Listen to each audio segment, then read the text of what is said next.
Je ne suis pas ici pour vous partager simplement de l'analyse technique, mais aussi à préparer votre mental à bien affronter le marché financier. Car mon but ici est que vous soyez complet sur le plan technique et psychologique, afin de bien appréhender le marché financier avec tous les deux pieds sur terre.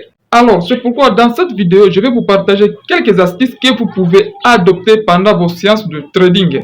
Et la dernière astuce que moi j'utilise et fait toute la différence. Alors, c'est bien parti.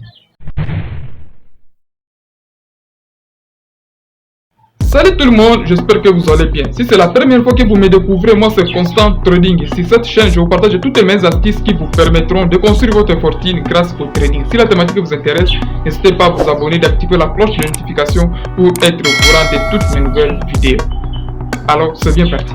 Première astuce, le mental que vous devez adopter lors de votre analyse graphique.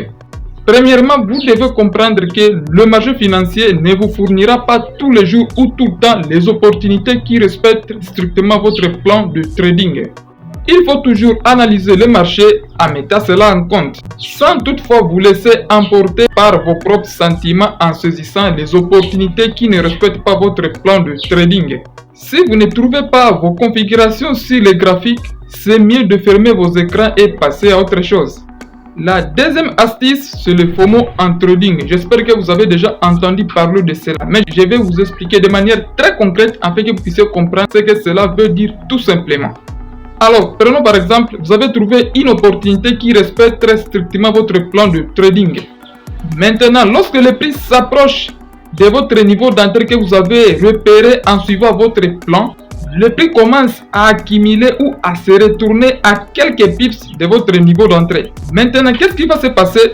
Votre subconscient va vous pousser à entrer en position par peur de rater l'opportunité, ce qui peut perturber instantanément votre risque ratio car votre stop loss sera large que prévu.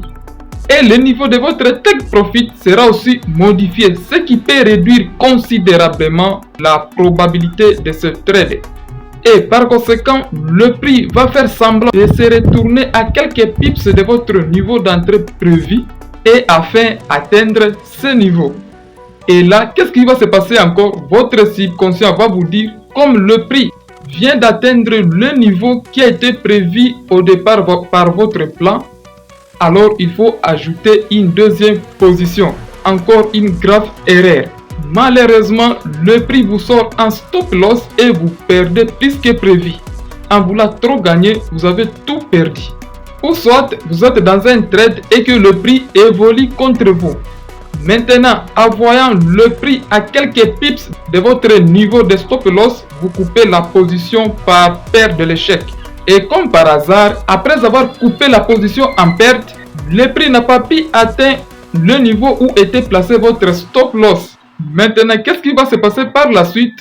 Le prix se retourne de quelques pips où était placé votre stop loss jusqu'à aller toucher le niveau où était placé votre take profit.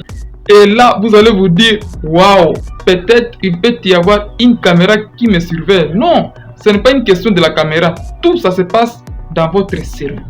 Une autre forme d'état psychique qui ruine votre trading, c'est l'excès de confiance d'un trade par rapport à un autre, qui vous pousse parfois à miser beaucoup que d'habitude.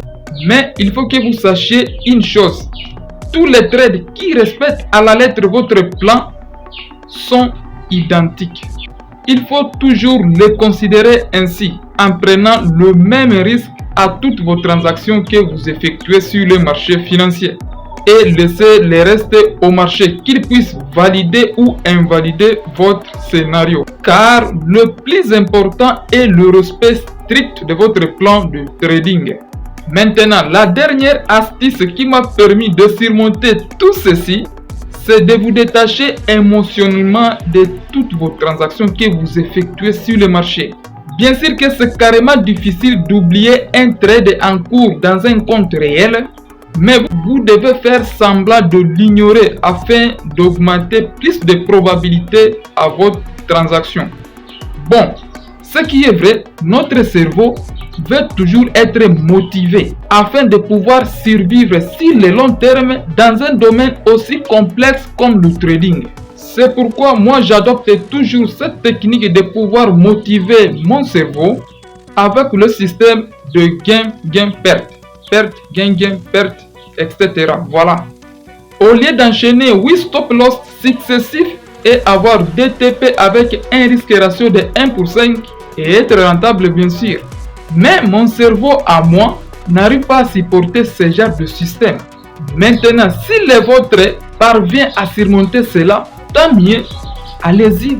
Alors, si ce n'est pas le cas, cherchez à modifier quelques paramètres de votre plan de trading. C'est tout.